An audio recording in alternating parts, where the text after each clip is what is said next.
পাশের বাসার ভাবির কি ভালো কপাল, আর আমগো কপাল একসঙ্গে নাকি 5টা শাড়ি কিনে বিদেশ দিয়ে পাঠাইছে। মানুষের বিদেশ দিয়েও সারপ্রাইজ পাঠায়, আর আমাগো সামনে থেকেও সারপ্রাইজ কি চিনলাম না। কি করো বউ? আইসে। তোমার কি মন খারাপ? কি হয়েছে, কথা বলো না কেন? কিছু হয় নাই। ও ঠিক আছে, আমি একটু বাইরে গেলাম। কিছু হয় নাই বললি কি কিছু হয় নাই?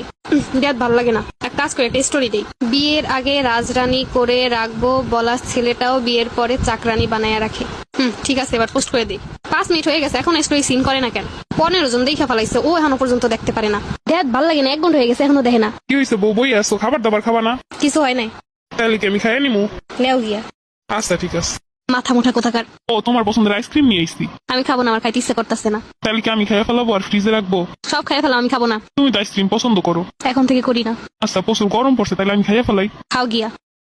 একা একা খাইতে চলে গেল। আমার যে মন খারাপ, আমি যে রাগ করছি এটা বুঝে না। আমার জোর করে নিয়ে ডাইকে নিয়ে খাওয়াইবো না। না, এভাবে সম্ভব না। আর স্টোরিটা পর্যন্ত দেখে নাই। বউ আবার কি স্টোরি দিল? বিয়ের আগে রাজরানী বানায় রাখবো বলা ছেলেটাও চাকরানী বানায় রাখে। পল্লা আইস গো, তো তাহলে খবর আছে, কি লেগে আবার রাগ হইছে? কোনো কারণ ছাড়া তো এই পোস্ট দেওয়ার কথা না। কি হয়েছে তোমার? কিচ্ছু হয় নাই। এমনি বলতেছো কেন? কি হয়েছে বলবা তো। কিচ্ছু হয় নাই। দেখলাম স্টোরি দিছো। আমার ফোন, আমার আইডিয়া, আমি স্টোরি দিছি, কোনো সমস্যা আছে? না নাই, কিন্তু কি হয়েছে বলবা তো। বিকালটা থেকে দেখতাছো আমি চুপ করে আসি, এখন বলতেছো কি হয়েছে বলবা তো। আমি তো জিগাইছি বারবার, কিন্তু তুমি তো কিছু হয় নাই। তাহলে এখন কেন জিগাইতেইছো? স্টোরি দিছো এর লেগা।